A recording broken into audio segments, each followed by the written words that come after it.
Hey there, everybody. Pro here from Sea of Tranquility. Welcome to another episode of Album Homework Assignment in the co-captain's chairs today. Going head to head, we've got Chris Allo and Louis Nasser. Both been given their assignments. How you guys doing today? Doing good, doing good. Fantastic, man. Thank you for having me, as always. Yeah, great to have you both. I've been wanting this kind of pairing since we first announced this show. I thought this would be a lot of fun. You guys always have some really interesting things to say. And I thought, you know what, it'd be really cool if I got these guys to give each other assignments because I know you both have similar interest in music and some stuff that's, I think, a little different. So they've both been given their assignments. They've had about a week with the album. So we're going to have Louis, kick us off. What were you given from Chris? What is your assignment that you're going to talk about here? I was given an album by and if at any point I screw the pooch, you need to correct me because I did some reading, but you know, this is new to me. I believe it's an LA band called Sorcerer. Sorcery. Sorcery, yeah, Sorcery. And it's a soundtrack for a movie called Stunt Rock. Yep. And I had never heard of the movie or the band. I'd never heard any of the music, so this was perfect for this. And should I start talking about it, or we? Yeah. Oh yeah, all right. So my first impression, right?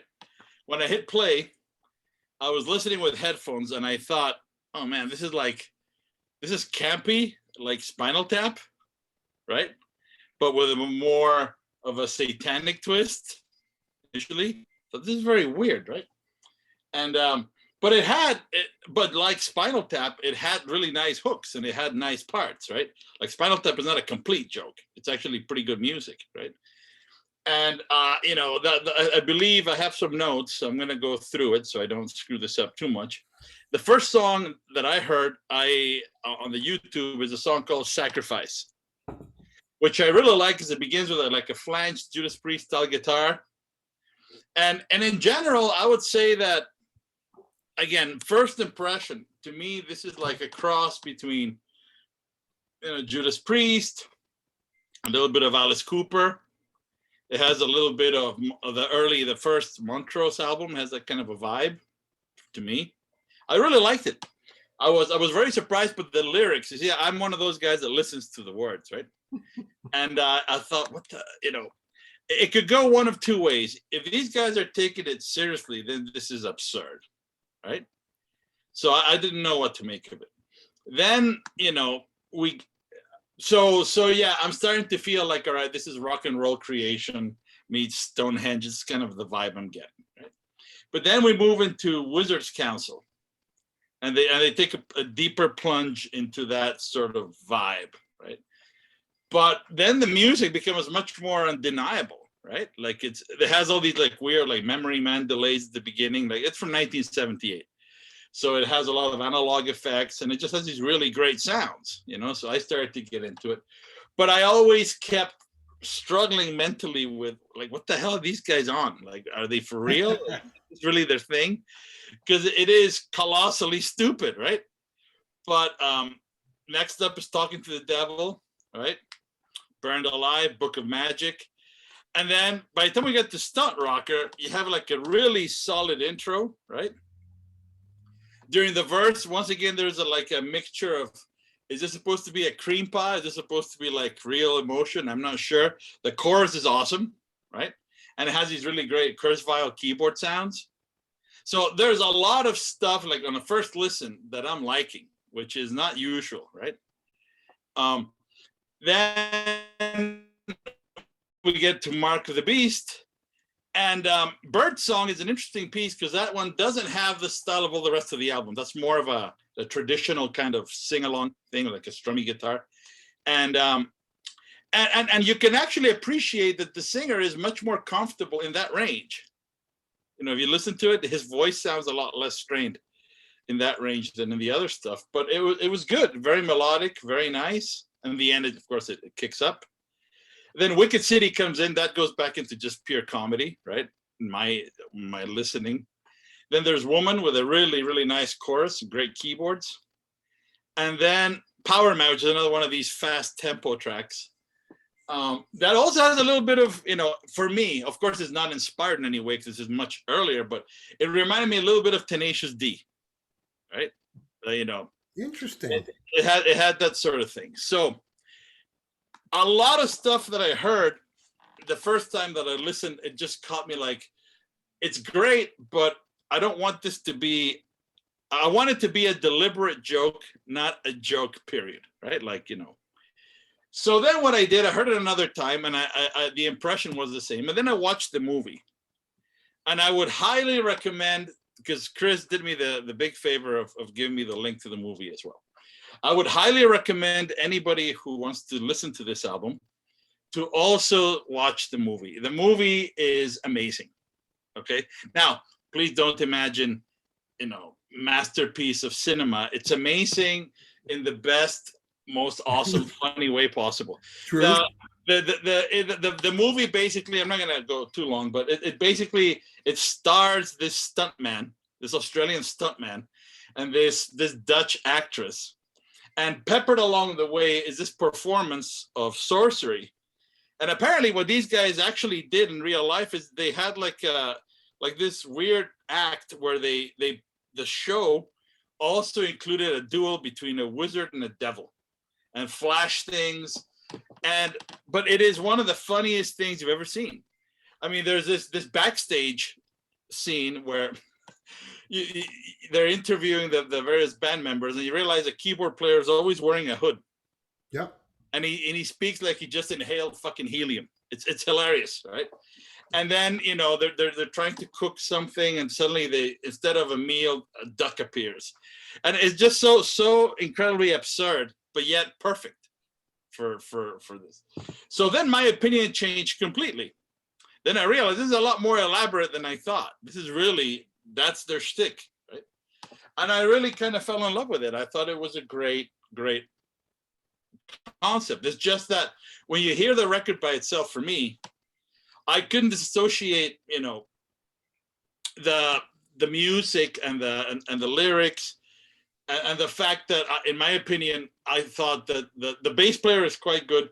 The drummer is not really, it doesn't have a very good sound on the recording. So a lot of what he does is sort of, it sounds like he's hitting, Tupperware with wet socks. Sometimes it doesn't really sound like drums, but I really liked it a lot, But what won me over was watching the movie. I think that it really, even though the movie itself doesn't have all the music that the record has, Right. After I watched the movie, when I heard the record again, everything was perfectly awesome. So I thought I was going to come here and just start, but no, I really, really liked it. And I kind of hate that I didn't discover this when I was a teenager, because I would have been like fucking obsessed with this, right? but I didn't. I discovered it in my 50s, but I still had a great time. So it's not, like I said, the drummer is not the greatest, and for me, first and foremost, I'm a music fan. I love music. It's what I am. It's what I do. But then I'm also a musician. So the way that I hear music is not the way that normal people hear music, not because I'm a musician, but because I'm a bass player. So for me, the first and most central thing are the drums, right? Then come the other rhythm instruments, acoustic guitars, pianos, my part. And then on top of that float the guitars and the voices, right? So it's difficult for me to kind of ignore the sound of the drums, but I loved it. Even with that, I thought it was great, and I would highly recommend people, if they can find it. I started looking for it because I wanted to buy it, but I couldn't find. I think the cheapest thing I could find was like $45 for the CD. You got to get it directly from the band. That's what I did a couple. Oh yeah, I will look for that. But I did a quick search because I thought, yeah, this is pretty cool. I want to have it. So it sounds like you would buy it. So my next Absolutely, question, yeah, I would buy it. Would you just listen to it on the internet, or would you forget it? So no, I'll never forget it. I mean, it's so fucking funny. Like at some point they take off the hood from the keyboard player. He's got another hood underneath. It's just like, how can you not love that? It's great. And the whole show right? That they did in these small, I don't know if they were clubs or what they were, but they're just really great. I think that in a like for a bar or a small club, that kind of a show today would be awesome. I mean, who the fuck does that? Nobody, right? Rock theater, So, right?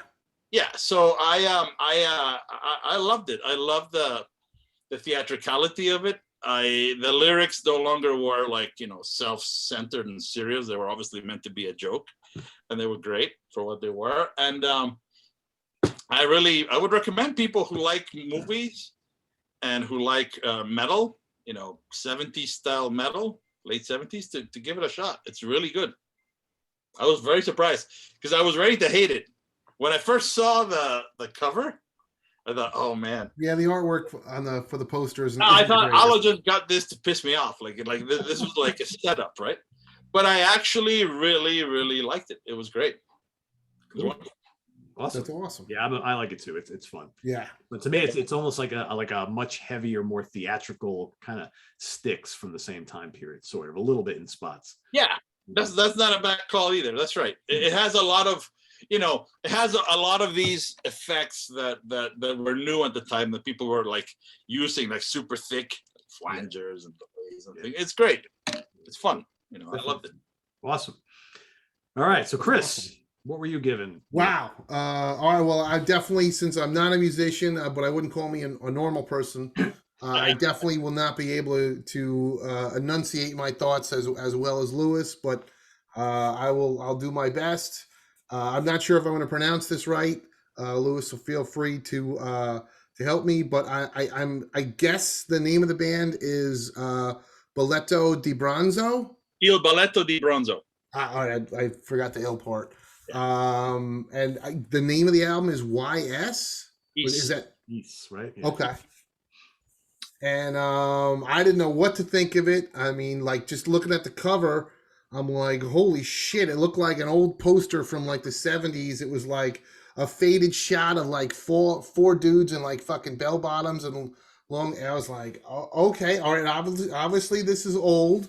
As soon as I saw the title, I'm like, all right, it's definitely foreign. I'm like, it sounds Italian. And then I clicked play, and it took, in about 30 seconds in, there's all these big swirling guitar, keyboards and organs, and it's just dripping in that 70s atmosphere. And I'm like, all right, so this is Italian 70s prog rock. I'm like, this sounds like Claudio Simonetti's Goblin to me. I was like, all right, this is totally right up my alley. There's a lot of similarities to Goblin, and I just kept going back to that. A lot more vocals than Goblin. Goblin's a lot more instrumental.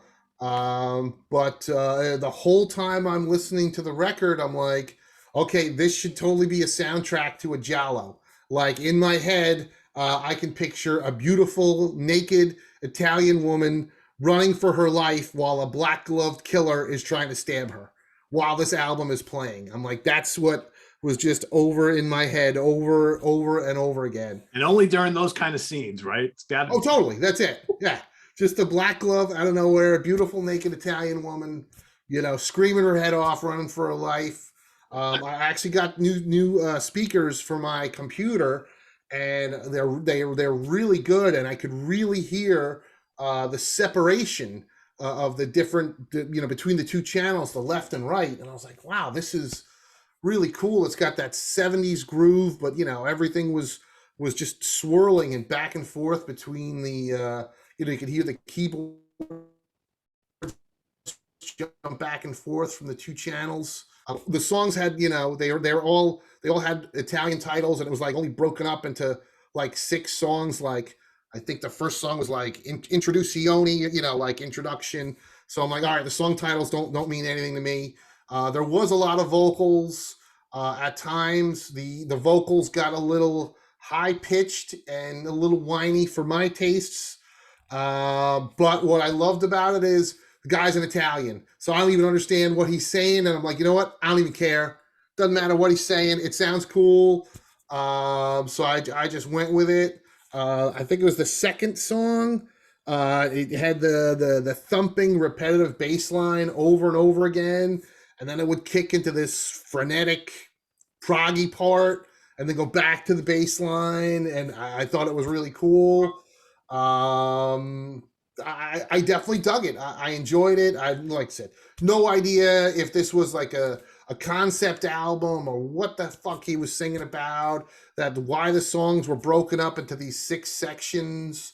Sometimes there was a little too much emphasis on the keyboards. You know, the other instruments would stop, and then the keyboards would just go on, and then they'd make all these weird squealy noises for a bit. I'm like, all right, dude, enough. Let's reel it in. This is supposed to be a song. This isn't a soundtrack, so let's get back to just the music. But overall, I definitely liked it. I enjoyed it. I still don't know what to think of the band, or I guess, and I was like, I guess this is probably 70s Italian prog rock, like Goblin. That was my guess, but I could be totally wrong. But that's what it reminded me of. You know, when I was introduced to that band, I was buying CDs in the bins outside Orion Studios in Baltimore back when I lived in Maryland. And Chris Lamka, who was the guy selling them there, he when he would see me approach, and he would just pick things out and hand them to me, because I didn't know most of that stuff, right? And when he gave me that, he said, "You need this. You just need this." And we had an understanding that if I didn't like it, I could just return it and then trade it for something else. So it was very cool like that. And so he said, "This is like ELP Goes to Hell, but instead of having Greg Lake with his nice baritone voice, you have a guy who's like this gay Italian vampire singing." This was the description that was given to me. That's right? Funny.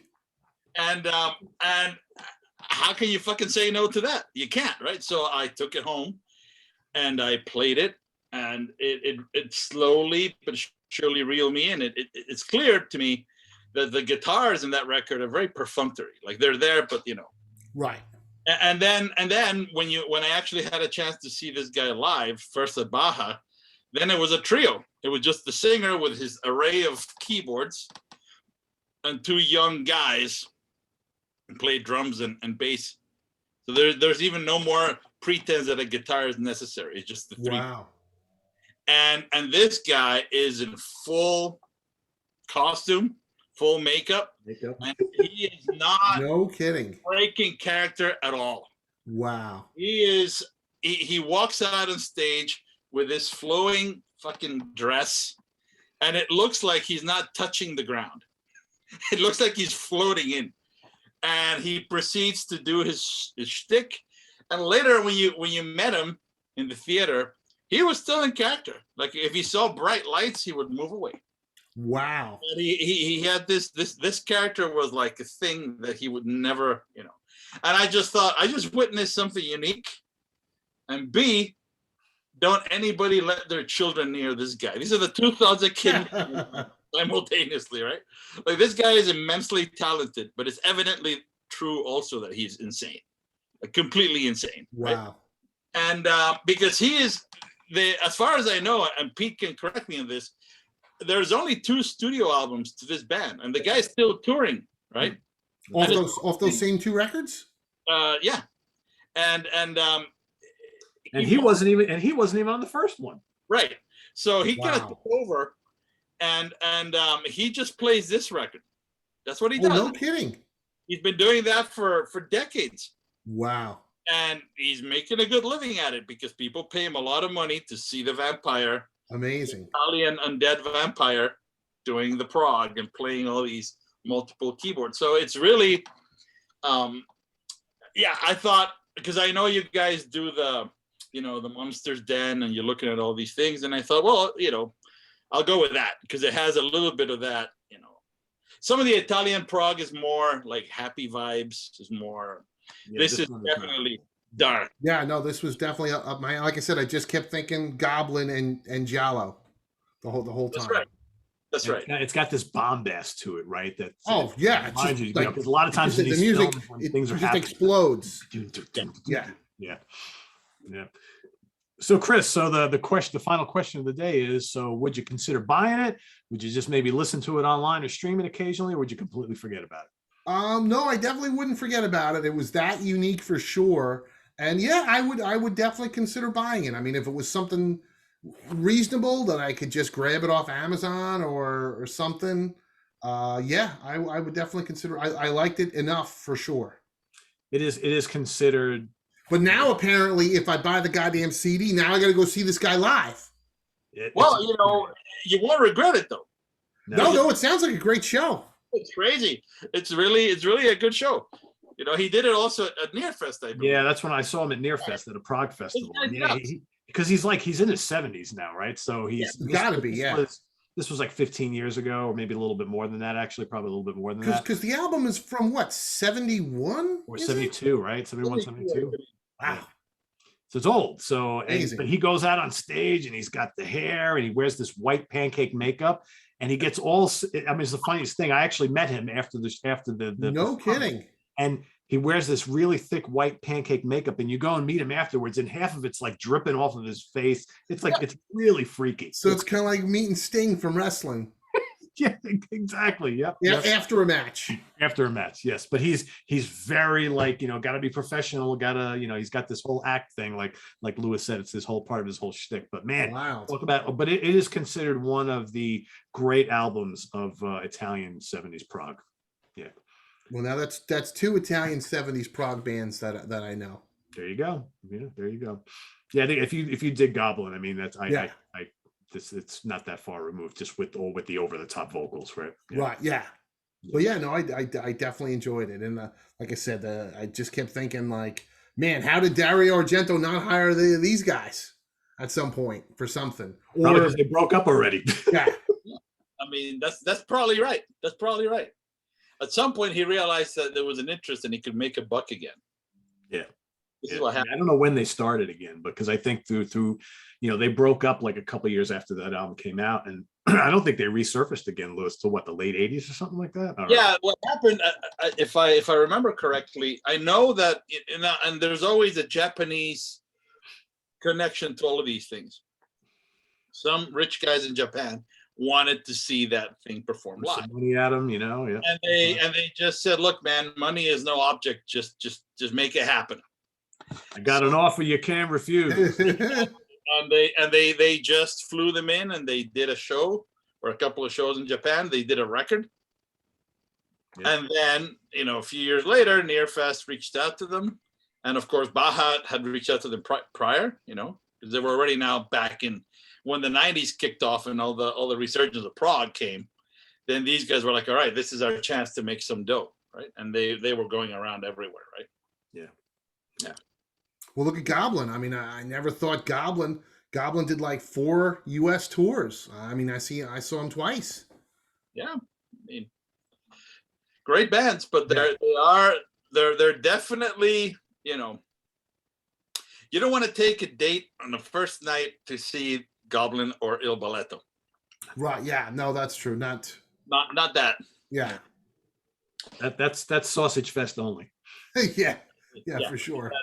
Which is what my imagination is. What the guy in Balletto prefers. In any case, right? He likes that scene. Right. Yeah. Yeah. So cool. Well, we got 2 potential buys here. That's a good thing. So another successful show. Thank you, gentlemen. I'm glad you both enjoyed your assignments. That was very cool. We'll have to do this again sometime. So awesome. So thanks to both Lewis and Chris. You can see both of them in respective shows in the Prague Seat and Hudson Valley Squares, and occasionally, Chris, we got to get you in the Prague Seat one of these days. Yeah, man. All right. Sure. I don't know much. Maybe we'll do like an Italian show. You can come talk about Goblin or something. I was gonna say I don't know much about Prague, but I'm willing to learn. You know what, dude? You should do something, because everybody talks about Prague, but they forget that it's Prague rock. Yeah, it has to rock. So. Right. This is an element that you can bring into it. It's like, for me, I didn't start with that. I didn't choose Prague. Like Tim McCaskey of Soda Sombra says, the Prague chose me, right? I just sort of fell into it. And I think that, but I've always been a metalhead like you guys, right? That was my thing. So I think that having more people listen to these records and have an opinion, I think, is valuable. Yep. because it tends to get, you know, not in this channel, but if you go outside, the prog fans tend to be a little, you know, and it's a very good, I think it's a good exercise to just take a breath of fresh air and conjugate some fucking verbs and tell them what's up. So and I think that's your specialty, right? So that would be great, actually. Cool. Yeah, that sounds great. We'll make that happen. Sounds good. Sounds All right. Well, thanks good. for watching, everybody. Tune in next week. We got a good one for you next week. Also, we've got Rich Catino and Jamie Laszlo going head to head next week. Nice. Exactly, right? It should be an interesting one. Well, you know, those were the two original guys that were going to start this whole show, right? But you know, Rich took a little time off from YouTube for the summer, so we had to circle back with him. But he's raring to go. So him and Jamie will be back next Sunday. So stay tuned for that. That should be loads of fun. And in the meantime, visit us on the web at www.seaoftranquility.org. We're on Facebook. We're on Twitter. Of course, we're here on this thing called YouTube all the damn time. And I mean all the damn time. For Louis Nasser and Chris Allo, I am Pete Pardo. Have a good rest of the weekend, everybody. See you soon. Bye-bye.